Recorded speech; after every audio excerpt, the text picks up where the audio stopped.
Saudara-saudara yang terkasih dalam nama Tuhan Yesus Kristus, dimanapun Anda berada, sedang di rumah, dalam perjalanan menuju kantor tempat kerja, mari beristirahat sejenak, kita beribadah. Mari kita menyanyi Bukwende HKBP nomor 256 ayat 3. Debata dosa sadasa, olan Jesus do tudusna, anak tu amanahi, anak tu amanahi, nasa meret na bangsana, somarujung dong aluna, tok tanggung gamanai, tok tanggung gamanai. Kasih karunia dan damai sejahtera dari Allah Bapa kita dan dari Kristus Yesus Tuhan menyertai saudara-saudara. Amin. Saudara-saudara yang terkasih, renungan harian hari Rabu 20 Mei 2020 dari kitab Injil Yohanes pasal 16 ayat 30 mengatakan, "Sekarang kami tahu bahwa engkau mengetahui segala sesuatu dan tidak perlu orang bertanya kepadamu. Karena itu kami percaya bahwa engkau datang dari Allah." Demikian firman Tuhan.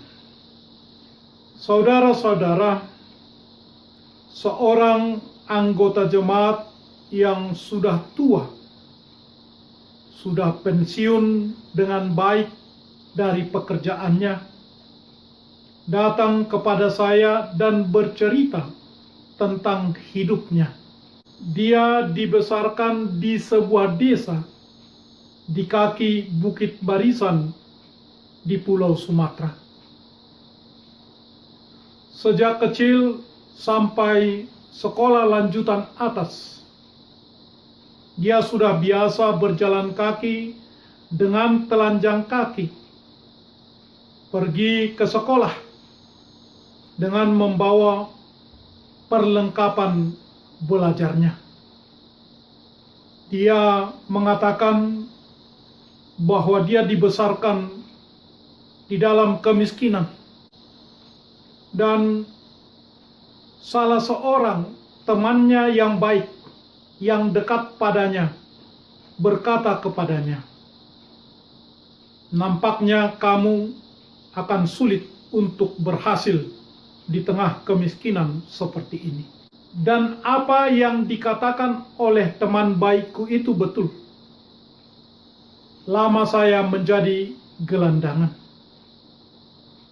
Tetapi semuanya bisa berubah jika kita percaya kepada Tuhan. Saudara-saudara, mengasihi satu dengan yang lain adalah perintah Tuhan kita untuk menguatkan, untuk menopang,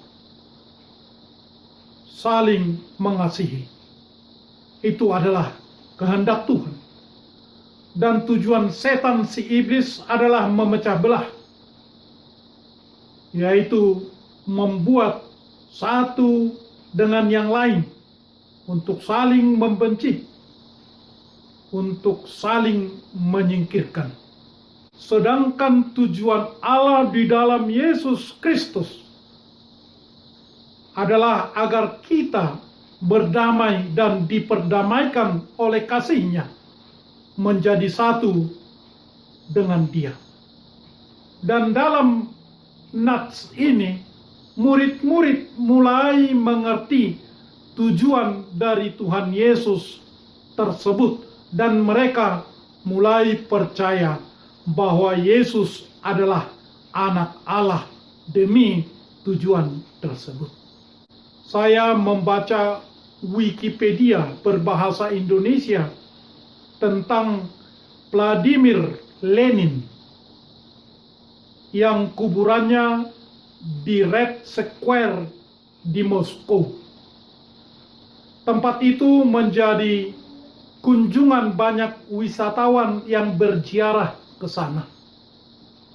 Para pasukan tentara Rusia membimbing orang-orang dari satu pintu untuk melihat mayat Vladimir di sana dan keluar dari pintu yang lain. Kita boleh melihat foto Vladimir Lenin yang meninggal tahun 1924, berumur kurang lebih 50 tahun. Tiba-tiba saja ia mati. Tangan kanannya terkepal dan diletakkan di atas dadanya.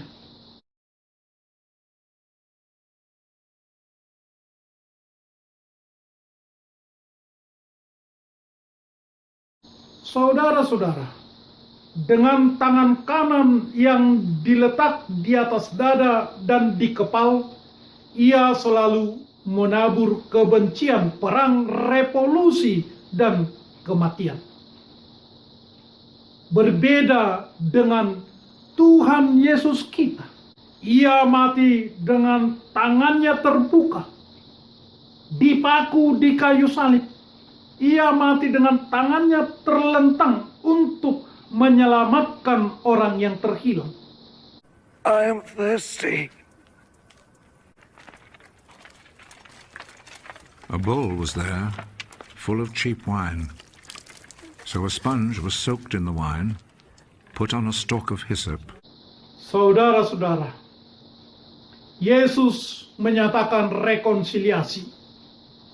Kasih yang penuh pengampunan adalah dari Tuhan. Sama seperti Tuhan mendekatkan dunia dengan surga. Memperbaiki hubungan antara saudara dengan sesama saudaranya, antara anak dengan orang tuanya, antara orang tua dengan anaknya, antara sesama umat Allah di dalam Dia, di dalam Yesus Kristus Tuhan kita. Kepada Tuhan yang sedemikianlah kita percaya, dan murid-murid mengatakan, Engkau datang dari Allah. Saudara-saudara, percaya kepada Tuhan di dalam Yesus yang datang dari Allah, maka kita harus melakukan firman-Nya, melakukan perkataannya, dan berdoa kepadanya memohon kekuatan untuk melakukan apa saja yang Dia firmankan. Satu ayat yang indah dari kitab Mazmur. Mazmur 133 ayat 1 mengatakan, sungguh alangkah baiknya dan indahnya apabila saudara-saudara diam bersama dengan rukun. Saudara-saudara, yang indah adalah diam bersama dengan rukun. Begitu cetusan kepercayaan pemazmur. Tentu semua jemaat Tuhan menginginkan yang indah hadir dalam kehidupannya, hadir di rumahnya. Diamlah bersama saudara dengan rukun. Amin. Marilah kita berdoa. Ya Tuhan Allah Bapa kami dalam Yesus Kristus, terima kasih atas firman-Mu, dan tolonglah kami untuk hidup bersama dengan rukun. Dengan itu kami mengerti apa tujuan Allah di dalam Yesus Kristus hadir dan menebus kehidupan manusia berdosa. Bantulah kami Tuhan, bantulah kami di rumah kami, di gereja-Mu, di masyarakat, untuk hadir sebagai penggagas kebersamaan dan kerukunan, sehingga kehidupan menjadi indah. Amin. Mari kita menyanyi buku nyanyian HKBP nomor 256 ayat 3. Tuhan Allah Maha Esa, Yesuslah penyataannya, Yesus Putra Tunggalnya, Yesus Putra Tunggalnya.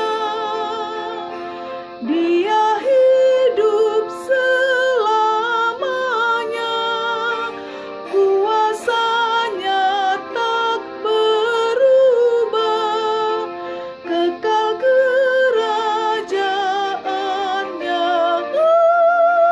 kekal kerajaannya. Anugerah Tuhan kita Yesus Kristus, kasih setialah Bapa, dan persekutuan dengan Roh Kudus menyertai saudara-saudara. Amin.